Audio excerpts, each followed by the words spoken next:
Assalamualaikum warahmatullahi wabarakatuh. Pertama-tama, tak lupa kita bersyukur kepada Allah karena Allah telah memberi kita nikmat petunjuk sehingga kita bisa menetapi agama yang benar. Kemudian nikmat-nikmat Allah tersebut bisa menjadikan kita mempelajari mata kuliah komunikasi kelompok dan organisasi. Ini dimana atas nikmat Allah juga pada kali ini saya bisa memberikan materi berupa pentingnya komunikasi ke atas dan komunikasi ke bawah di dalam sebuah organisasi. Untuk mengawali materi saya ini, saya ada sedikit quotes nih dari Pace dan Fowles, di mana keduanya mendefinisikan komunikasi organisasi sebagai adanya proses perilaku pengorganisasian dan adanya proses transaksi.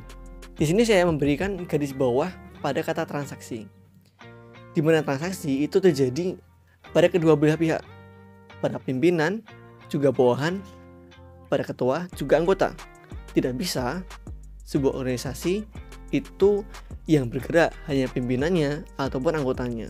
Nah, dalam pola klasifikasi pesan dalam organisasi, ada yang namanya komunikasi vertikal yang terjadi atas bawah, dalam hubungan hierarki atas bawah. Komunikasi vertikal ini terbagi menjadi dua. Yang pertama, ada komunikasi ke bawah, kemudian ada komunikasi ke atas. Yang pertama adalah komunikasi ke bawah. Komunikasi ini terkait dengan konsistensi komunikasi dan pemberian tugas dari pimpinan kepada anggota atau anak buah. Komunikasi ke bawah ini sangat lekat dengan konsep gaya kepemimpinan dari ketua atau pimpinan itu sendiri. Gaya kepemimpinan memengaruhi iklim organisasi seperti demokrasi, liberal, dan juga tidak beraturan.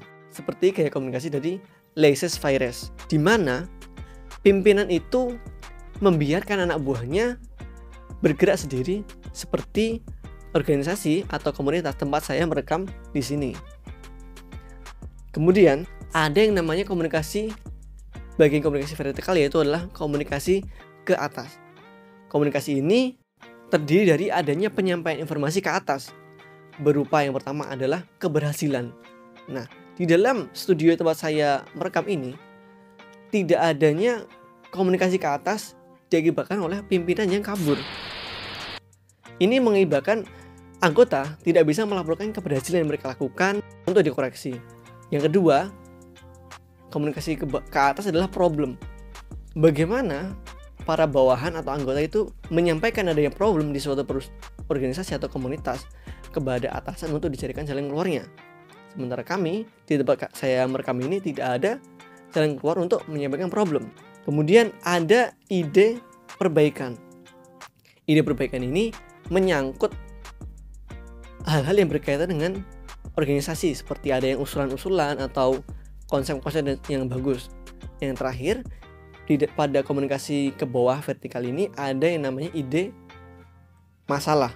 Ketika organisasi itu merasa adanya kekurang cocokan antara dia dengan pekerjaannya, maka isu-isu masalah ini yang akan dikomunikasikan kepada atasan. Seperti itu. Kiranya itulah yang dapat kami sampaikan. Pada akhirnya memang transaksi di antara pimpinan dan bawahan, antara ketua komunitas dengan anggota komunitas itu sangat penting. Pimpinan harus hadir dalam komunitas dan tidak kabur karena alasan magang. Anggota juga tidak melarikan diri mencari pelarian kepada stasiun produksi lain karena tidak ada kegiatan seperti itu. Mungkin itu yang dapat saya sampaikan mengenai pentingnya komunikasi vertikal di dalam komunikasi organisasi. Demikian, wassalamualaikum warahmatullahi wabarakatuh.